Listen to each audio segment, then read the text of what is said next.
Excited Utterance, the Evidence and Proof Podcast. Episode number 52, Taurus Myhand. Will the jury system survive the Peña-Rodriguez exception to Rule 606B?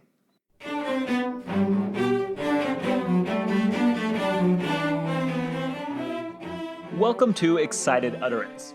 I'm your guest host, Alex Nunn, from the University of Arkansas School of Law. Excited Utterance is your podcast for cutting-edge scholarship and developments in the world of evidence. We bring virtual workshops to you throughout the academic year. This week, our guest is Taurus Myhand, a law student at the University of Alabama School of Law. Our podcast today features Taurus's new paper, Will the Jury System Survive the Peña-Rodriguez Exception to Rule 606B? As its title suggests, Taurus's paper focuses on the Supreme Court's recent decision in Peña-Rodriguez v. Colorado, which held that Federal Rule of Evidence 606B does not forbid a juror from testifying that racial animus infected the deliberation room. Despite its noble aims, Taurus sees the Peña-Rodriguez decision as simultaneously going too far, yet not far enough. That is, Taurus argues that the Supreme Court's actual holding is, quote, more damaging to free debate than curative of racial discrimination. But he also insists that the court missed a prime opportunity to address a more insidious prejudicial influence in the courtroom: implicit bias. My conversation with Taurus today will unpack each of these claims. Tracking his article, our discussion begins with an exploration of the historical origins of the no impeachment rule, before we focus in particular on Taurus's arguments that Peña-Rodriguez will ultimately prove detrimental to the continued viability of the jury system. Taurus, welcome to the show. Thank you. Now, I've really been looking forward to discussing your paper on the podcast because it engages with a fascinating question. Can the institution of the jury survive in the modern era? And to set the stage for this question, your paper begins by taking a historical look at a major legitimating component of jury decision-making, the no impeachment rule. Tell us more about the no impeachment rule and its origins. Absolutely. The no impeachment rule was developed in England generally around 1785. The idea that a juror cannot undermine or impeach their own verdict. They can't provide testimony to undermine their own verdict. And in those early English cases, especially in Vice de Delaval, Lord Mansfield had to deal with the issue of jurors being accused of coming to the verdict by literally casting lots. And so jurors were not allowed to provide affidavits. Lord Mansfield said the court can't even receive such an affidavit from the jury because it would be impeaching their own verdict. We all now know that the no impeachment rule, like so many other legal doctrines, eventually crossed the Atlantic and found a home here in our own juridical system. How did that transatlantic journey play out? The Supreme Court, in a couple of early cases, starting with McDonald v. Pless, adopted the no impeachment rule, even though it had been generally followed. It was officially recognized in McDonald v. Pless. The jurors had returned a verdict that was much larger than what some of the other jurors were expecting. Some of the jurors protested, but the trial court did not allow any testimony because ultimately they were not competent to testify under the no impeachment rule. The Supreme Court affirmed the trial court's decision. That same rule continued in the Tanner case, where jurors were allegedly drinking alcohol, drugs. But again, when the influences on the jury are internal and it's about things that are happening subjectively, the court said, we're not going to allow jurors to testify to impeach their own verdict. As long as the influencers are not external, it's going to be okay. Most of our listeners will likely be familiar with the no impeachment rule's modern form as Federal Rule of Evidence 606B. How did Rule 606 come to be codified, and what were its major exceptions prior to the Peña-Rodriguez decision? Well, 606B was, of course, there's a wrestle with it among the Senate version and the House version. There were those in the House that wanted a more liberal rule as it related to no impeachment. But ultimately, the Senate version, as adopted in 1975, after a 7-year drafting committee process, it was ultimately the Senate version that was adopted that rejected the idea that jurors could provide testimony that would undermine their own verdict. And what were its key exceptions, Taurus, before the Peña-Rodriguez decision? Before Peña-Rodriguez, the key exceptions were, first of all, as I mentioned briefly a moment ago, external influences. Most of us would remember the movie 12 Angry Men and the point where one of the jurors brings out the knife and stabs it into the table. The same style knife that was supposed to have been so unique that it had to have been that person. That's going to be an external influence. This is something that's been brought from outside of the deliberation room, and it's an external influence. And that is one of the things Rule 606B has provided an exception for to the no impeachment rule. So if a juror did bring something external into the deliberation room, a juror will be allowed to provide testimony to that effect. Another exception would be a mistake on the verdict form. Jurors intended to render a verdict of not guilty, for example, and on the verdict form, the box for guilty was checked. That would clearly be a mistake on the verdict form and not the undermining of the jury's verdict, so to speak.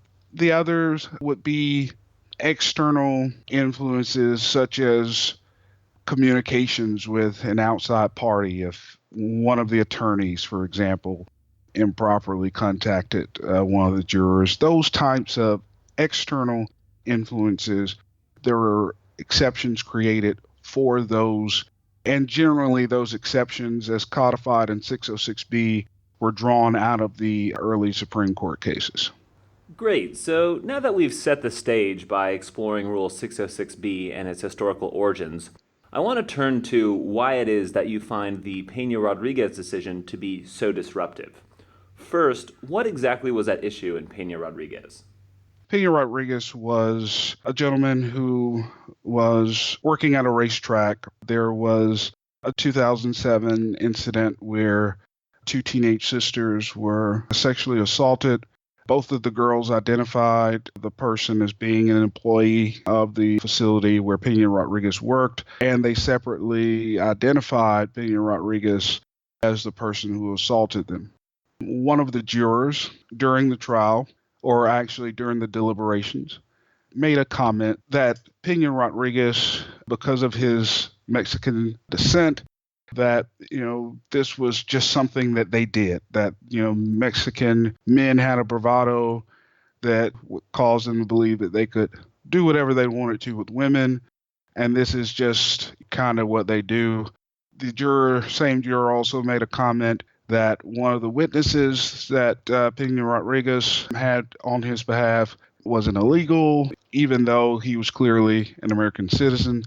Those type of comments that clearly express anti-Hispanic bias toward Peña-Rodriguez, at least during the deliberations, possibly before that point. And how did the Supreme Court rule in the case? Well, the trial court originally had excluded any mention or any testimony from the jurors based on the no impeachment rule. In Colorado, Rule 606B is more or less identical to the federal rule, so it was held to exclude the jurors' testimony. Appellate courts in Colorado affirmed that decision. Supreme Court, though, came with a different result. The Supreme Court decided that where there's a clear statement that indicates the juror relied on racial stereotypes or racial animus to convict a criminal defendant, that the Sixth Amendment requires an exception to Rule 606B. One of the things that I really like about your paper, Taurus, is that you don't shy away from engaging with the issue at the core of the Peña-Rodriguez decision. The tension between the need to shield jury deliberations from public scrutiny and the imperative that all defendants receive a fair trial free of racial animus. And in your paper, you argue that the Supreme Court navigated this tension poorly, as you see the Peña-Rodriguez decision as, quote, more damaging to free debate than curative of racial discrimination. Why is that? Well, the Peña-Rodriguez decision is clearly the court's effort to address something that's very harmful to the American system of justice. Unfortunately, you can't cure bias, implicit bias, especially simply by allowing exceptions to Rule 606B. This is something that goes to the root of many problems in our system of justice and other areas of our country. And it's something that we can't help but acknowledge is at least on the surface of much of what we deal with. Unfortunately, the court undermines a very important rule that undergirds the basis of our jury system. Our jury system is based on ordinary people being able to discuss and talk about the facts of a case and make a decision on what the verdict should be. Ordinary people who bring with them their biases, ordinary people who bring with them all of their baggage, but yet at the end of the day, these are the people that make up our communities. And you have to deal with those issues. They will always be with us. And even more so, whether the juror had made those statements openly as he did in the jury room or whether he had kept them to himself, his vote for the verdict would have been the same. It does not change the outcome one bit, simply because now the statement has been made openly. And there's no evidence to suggest that somehow his open statements changed the minds of other people in the jury room. And so there is a much bigger problem that needs to be addressed, but that's certainly not the place to do it. And the court is certainly not the branch to deal with that problem. That is much better dealt with in the legislature. You also see other problems in Peña-Rodriguez. For example, you insist that Peña-Rodriguez's exception to Rule 606B raises several unanswered questions that might undercut or undermine the legitimacy of jury decision-making. What are a few of those unanswered questions? Well, the very first one, how racially biased does the statement have to be? The idea of saying that where the statement shows clear signs of racial animus, that is going to mean different things to different people. And just like any reasonableness test or reasonable person concept, it's going to be an idea that it's that much harder to draw a bright line on what actually triggers the exception. Another question that's raised is the holding going to apply to other types of bias? I understand the court went through a great deal of effort to limit the ruling to this particular type of situation. But what about gender? What about religion? Is it going to be limited in the future just to racial animus? And although I disagree with the court's holding that there should be a racial animus exception, I certainly believe that if you include race, you must also consider gender and other types of biases as well, because they are just as harmful. And then, of course, is the ruling going to apply to civil cases? Because, of course, the court in Peña-Rodriguez is dealing with a criminal defendant. But ultimately, what happens to the same type of situations in civil cases? Now, you mentioned earlier that the Supreme Court's failure to acknowledge implicit racial bias was conspicuous in the Peña-Rodriguez decision. How does implicit bias infect the courtroom, and what should the court or another institutional actor do to address it? Implicit bias is, of course, something that every institution is going to wrestle with, because ultimately implicit bias, it affects us in ways that we may not always recognize. These are sometimes understandings and behaviors that we have learned over years, whether or not we realize that we've learned those things. And so these types of biases that create assumptions for us, such as with the juror and Peña-Rodriguez, the assumption that because the witness was of Hispanic descent, that somehow he was an illegal immigrant. Those assumptions are driven by implicit biases that are sometimes not even recognized by those who hold them. But we all, to some degree, wrestle with the issue of implicit bias, and in ways that we may not recognize until we're confronted with that. Taurus, do you think there needs to be some sort of institutional response to try to minimize or mitigate the effect of implicit bias? I think issues such as implicit bias has to be addressed head on, starting with all of the actors in the justice system. And that's basically one of my other issues with the Peña-Rodriguez case. In voir dire, the attorney representing Peña-Rodriguez never poses questions such as, will his heritage or will his ethnicity affect your decision? Never ask any questions about, race or ethnicity or national origin, or whether or not they would affect their verdict. Those things should have been confronted from the very beginning. We are in a time where racial and ethnic tensions have been extremely prevalent and at the forefront of much of what we do. And the idea that an attorney would ignore and not even ask those questions really borders on malpractice.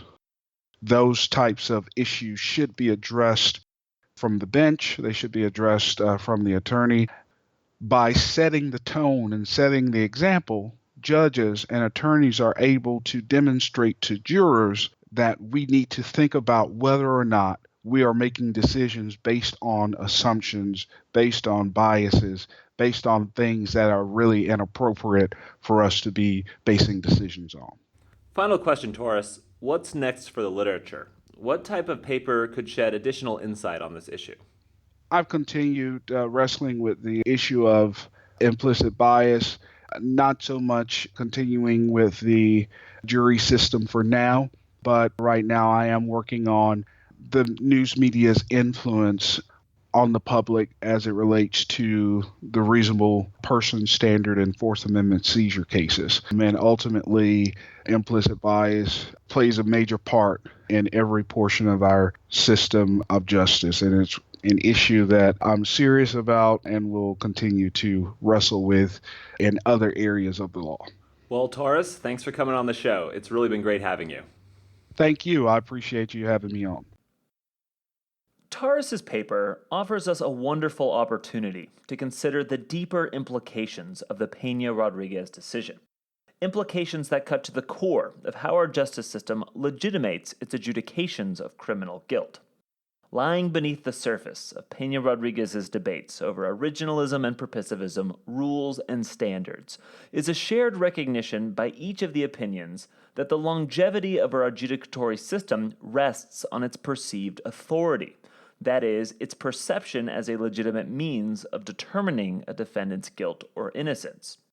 Criminal adjudication, and in fact much of our juridical order, relies on the populace viewing jury verdicts as worthy of deference and acceptance, even in the face of substantive disagreements about a particular verdict in a given case.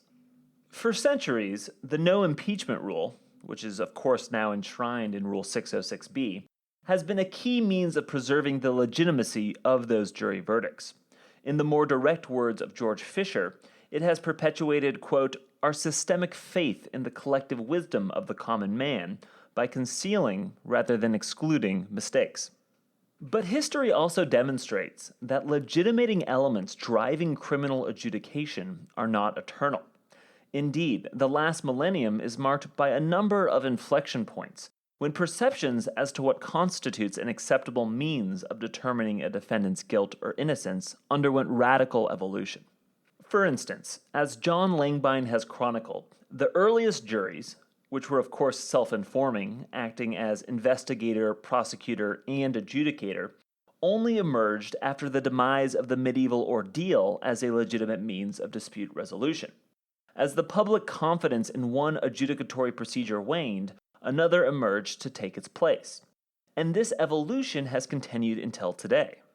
The early self-informing jury eventually gave way to the modern uninformed jury, legitimated not by its pre-existing knowledge of events in question, but simply its ability to draw on the perspective of the common man. The oath initially ensured witness veracity, but the passage of time saw cross-examination emerge as the, quote, greatest legal engine ever invented for the discovery of truth. As the years marched on, the witness box, too, emerged as the central focal point, indeed the fixation at trial. Stated simply then, history demonstrates that adjudicatory legitimacy is dynamic, not static. A procedure which serves one generation well, say the ordeal, might be seen as entirely insufficient by the next. And within this historical context, the Peña-Rodriguez decision takes on added significance. Is the decision simply a narrow carve-out, recognition by the majority that, quote, racial bias in the justice system must be addressed? Or, more broadly, does it represent yet another inflection point in history, a critical juncture spurred on by the waning legitimacy of black box adjudications given increased suspicions about jury decision-making methodology? Perhaps the answer to this question rests in the literature detailing modern notions of legitimacy. In a series of recent empirical studies, Tom Tyler has extensively chronicled the relationship between procedural fairness and legitimacy, finding that in today's world, people support the authority of adjudication, quote, if they respect it as the decision of an institution that is generally impartial, just, and competent. That is, the key modern legitimator of adjudication is not any particular substantive outcome, but instead is procedural fairness in the way that the decision-makers adjudicate guilt. But of course, for procedural fairness to serve as the primary legitimator of modern adjudication, there is an essential predicate need for transparency. Parties must be able to see how decision-makers reached a decision if they are to be reassured that the tribunal was indeed impartial, just, and competent. Despite this need, though, Rule 606B's no impeachment rule seeks out adjudicatory legitimacy in a different source. Almost 100 years ago, Edson Sunderland, of course one of the fathers of the federal rules of civil procedure, wrote that the jury's inscrutability, its black box decision-making, simply serves as, quote, the great procedural opiate, which draws the curtain upon human errors and soothes us in the assurance that we have obtained the unobtainable. It covers up all the shortcomings which frail human nature is unable to eliminate from the trial of a case. In sum, then, we find ourselves at a crossroads. Modern notions of legitimacy are pegged to the ability of parties to see that their case was fairly adjudicated. Yet the no impeachment rule, as it has done for centuries, seeks legitimacy via the black box. Something certainly has got to give, and perhaps Peña-Rodriguez was the first step towards the next evolution of criminal adjudication. Support for Excited Utterance is generously provided by Vanderbilt Law School's Branstetter Litigation and Dispute Resolution Program, as well as the Vanderbilt Institute for Digital Learning. Excited Utterance is produced by Ed Chang, and the production editor is Grace DiPietro. Additional production assistance is provided by Aaron Parker-Ronza, and music is provided by the Vanderbilt University Blair School of Music's Children's Cello Choir, under the direction of Kirsten Castle-Greer. I'm your guest host, Alex Nunn, and I hope you will join me again next week when we take on another new work in the world of evidence and proof.